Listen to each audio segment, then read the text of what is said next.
my journey,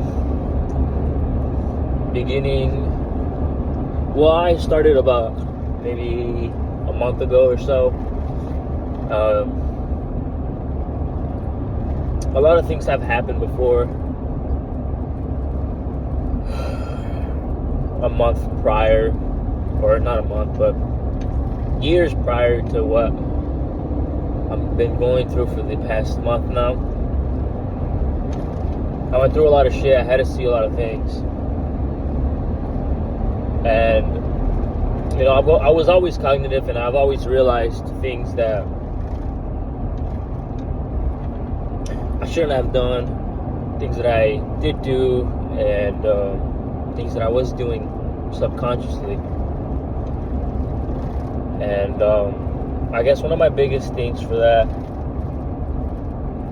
was the fact that I didn't really do anything about it. I just accepted who I was. So I want to document this journey with what has been going on and what I'm doing right now. I lost my job a month ago. I had a good amount of money saved up, so I used it to start a business. I'm starting a business now, and I learned a lot. I learned a lot about who I am as a person.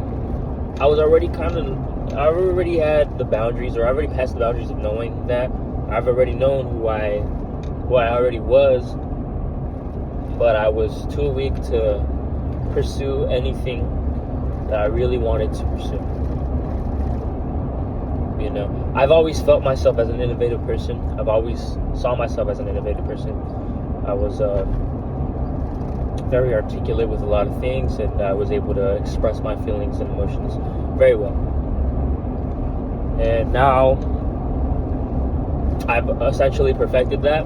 Well, I feel like I perfected how I feel, and for almost 2 years I've had a friend that, you know, couldn't really fathom or understand why emotions were the thing that they were, you know, like they couldn't really express it.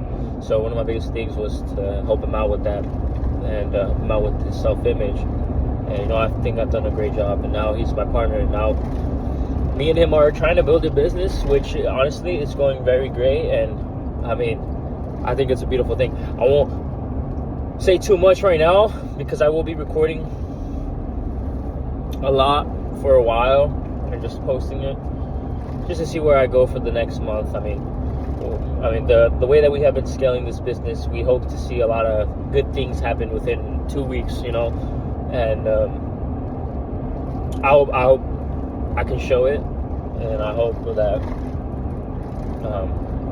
I don't hope for anything. I know I just throw that word around, and that word is thrown around so easily because it's like to me that's a way of coping. The word that just essentially is cope. I mean, if you believe something and you think you can achieve it, not even think, if you know that you can achieve it, then you'll achieve it. So, you know, we will do these things. We will have this, and we will accomplish our 2 to 10 week goal that we have for this business. And my goal is to make it big. You know, my goal is to make it a really big thing. And I think the best part and the beauty of it is not the money that we'll make or the things that we'll have after that. It's the relationship that I've built with him, and the people that we will meet, and the people that I'm meeting right now. That alone is more than enough for me to, you know, keep on pushing forward with this, and that's what I love. So I love, and that's one of my biggest things with life. I mean, you know, being able to create something, bring it to reality, bring it to life, has been one of my, like, the most beautiful things ever. One of my biggest goals growing up was to be a fashion model and create something that people will love, and something that I will love. You know, I'm not just doing it because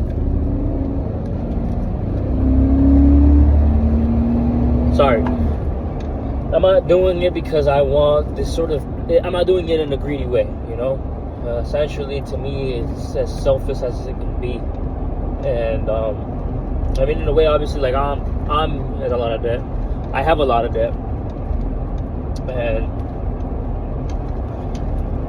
that's one of the biggest things that pushed me to start this. I mean, there's a lot of things that come into play, but from the ground to the top, from the ground up, the bottom, it was always that feeling. It was always that emotion of inspiring and showing someone or some other people how the beauty of hard work in that sort of aspect of wanting it more, not just working hard to pay your bills and obviously living a dead-end job, a dead-end life pretty much, and accepting your fate, accepting that is your fate, when reality your fate could be anything. You can create anything, you can manifest anything if you really believe it. And that's something that I've known since I was 17. I mean, there were so many things that I did as a 17-year-old that I told myself that I would do as a 17-year-old. I mean, I will say that I was greater as a 17-year-old than I am now as a 20-year-old. I have learned so much about myself and so much about the world, and that has there was a point in my life from obviously 18 through 19 that I accepted certain things. I accepted that maybe my life is going to turn out this way, and I'm just going to have to be stuck here. And I accepted that. I was stupid enough to see that, to see it that way, obviously. And that's one of the biggest things that pushed me to do what I'm doing now. And that's why I appreciate the people that fired me, because if it wasn't for them, I wouldn't be here right now, and I would still be struggling in that hole. I mean, it's just so crazy to me that I was able to have this much money, but if I was working, I know that I wouldn't have had any of it. So, that's what I love. That I'm finally not blinded by that thought, that belief, and people will live their life stuck in that, accepting that, and that's the saddest thing to do, and that's the saddest thing you could ever do.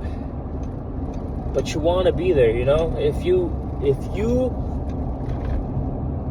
don't want to be there, and you're in a part of your life where you think that you need more or want more, then you should go get more.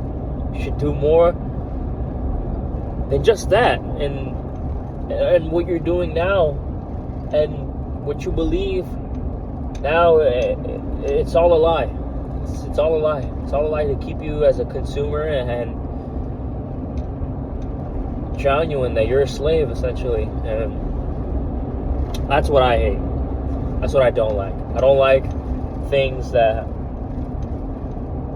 I guess, lie to you and tell you that you're not more than what you are. I mean, the human brain is just so beautiful, because you can cultivate, you can create something out of nothing. And that's what I want for this. That's what I want for this sort of project, this business. That's what I want, That's what we're doing. I sit in a room with my partner, and we just create these ideas and bring it to reality, and it's just one of the most beautiful things I've ever done. I'll talk to him and I'll remind him and I'll tell him all this stuff, and he'll like, you can see it click in his brain, and that's the beautiful thing, that he understands me and I understand him so well, that if I were to say something along the lines of let's just say some bullshit, whatever, and he'll understand it. But if I was with 10 other people or 3 other people, fucking 9 times out of 10, only 2 of them or 1 of them will understand exactly what you're trying to say. And I like that a lot. I like that a lot, because there's only a certain amount of people that really want these certain things in life, and see the world the way that they do, and that's what I look for. I don't look for anything else other than that. That's what I live for, and I lived for that forever. My whole life. My whole existence, my whole cognitive existence of that has been my life. I've always looked at people and I wanted to know why they were the way that they are. I wanted to know why they behaved that certain way, and that's what really helped me grow as a person and see things differently. My perspective is seen through the other person's eyes rather than just mine, and I think that's a big talent for me that I guess negate. Sometimes I feel like I'm talentless, but then I realize like I can see certain things that people couldn't even imagine. They couldn't even see, and that's the beauty of it. Anyways, stay fucking hard.